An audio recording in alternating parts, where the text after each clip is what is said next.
I've been keeping up with everything that's going on, and it's really hard to come here and pick out one topic to talk about with all this mess happening and us doing the same stupid stuff not to solve problems.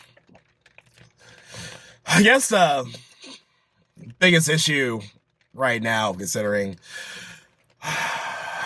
our life after a lockdown, is, I hate to say it, but a return to normal with gun violence, mass shootings. It's hard to even address this situation when we are so far from fixing a problem that is unfixable. The United States Constitution gives us the right to bear arms. We have a right to have a gun to protect our homes. We can go into the stuff about the militia and overthrowing the government and all this stuff in another dialogue, but I just want to stick to the basics. We have a right to protect our homes and general welfare. But the question is, where's the limit? There's a limit on speech. You can't yell fire at a crowded theater and say you have a right to free speech. Just like there's a limit on owning a gun or a weapon. You don't have a right to buy a nuclear silo and own a nuclear weapon. You don't have a right to own a tank. You don't have a right to own a bomb that can cause mass destruction. Now, if we talk about the line between my right to protect my home and my right to have any kind of weapon I see fit to own, there's somewhere in the middle that we can come to an agreement for public safety. And in that middle, we have machine guns, AR-15s, AK-47s. So where's that line? If we can bring our politicians together and have an honest discussion of where that line is, we would be in a lot better shape. Because we can't even have a discussion about background checks or gun show sales. So if we can't even have a discussion about those simple things that keep guns out of the hands of the mentally ill, keeps guns out of the hands of felons, keeps guns out of the hands of violent felons. See, I'll separate violent felons from felons. Then what are we doing? I mean, in some states, it's harder to vote than it is to get a gun.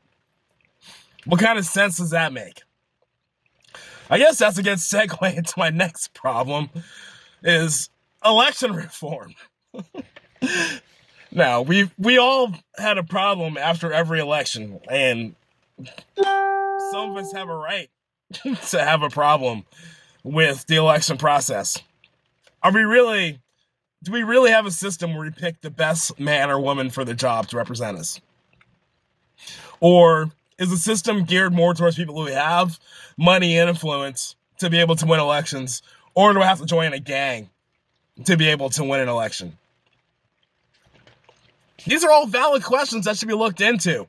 And there should be safeguards to stop us from the mess that we're in, where we have billionaires and trillionaires making decisions about the lives of people who are working paycheck to paycheck. How are they supposed to understand the struggle that folks are in and make decisions for people they represent? They're not representing billionaires and trillionaires.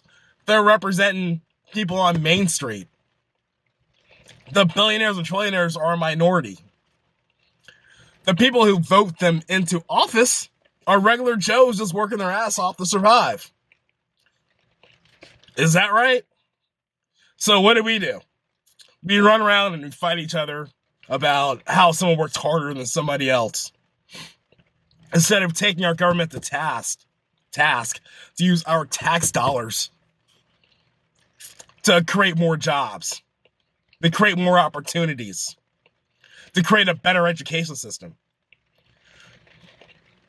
Yeah, you got your pom-poms, your guy won, and you get rubbing in someone else's face. But what is that doing for your life? These are the questions you should be asking.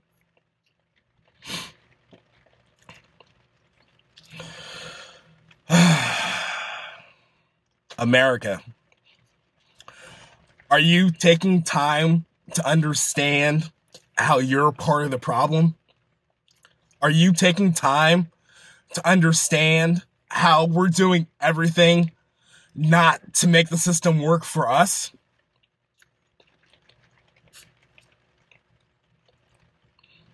These are the questions we should be asking our neighbors. We shouldn't be fighting about someone standing or not standing for the pledge or for the national anthem. We shouldn't be mad that our athletes are speaking out. We should be mad at our government for not doing their jobs. My third point, immigration. I don't know who got the idea that we would get a new president and everything would be fixed. Who comes up with this stuff? People who are politically advantageous when they're in the minority talk all this trash, but not a word about solutions. Our immigration system has been messed up for decades. I guess that sums it up.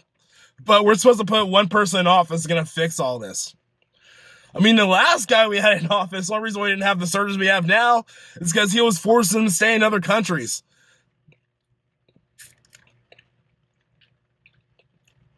I mean, that could have been met with setting up a system or passing a bill so that the asylum seekers can apply in other countries. But we didn't do that. We're like, oh, we're just going to shovel them off down here, and we're just going to pretend that they're not coming in our shores. And all I can hear people scream about is open borders, we're just going to let them all in. We're not letting them all in.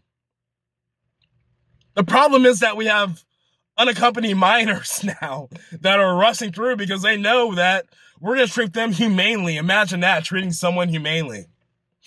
And what do we do with them? I mean, we bitch about sex trafficking and all this stuff like that. We just send them back to their countries. That's what's going to happen. Do we really care about the kids? Or do we care about the kids just enough so our team can win the argument of the day and maybe carry it as a talking point for next election? We need to fix the whole thing. That's what we need to do. But are we going to do that? No. I mean, Sandy Hook happened and somebody came in and slaughtered a bunch of elementary school kids, and we didn't do anything to reform gun laws. Nothing. Not even a mental health bill. Nothing, because we can't agree on what needs to be done. I mean, you got the right clutching onto their guns. We can't do anything because it's a slippery slope. And we got the left running around saying, hey, take it all away. We don't need guns in this society. Why can't we work from the middle? We need to figure something out because we're on the verge of it becoming unfixable if we keep things going like this. The way we're living is unsustainable. So what are we going to do? What are we doing? These are questions you need to ask yourself tonight. Do you want a country that works? Or do you want a country where your side wins every 4 years and loses every 4 years? And you don't even know who your congressman is because they don't care about you. My name is Cal King. Thank you for attending my Jeep chat.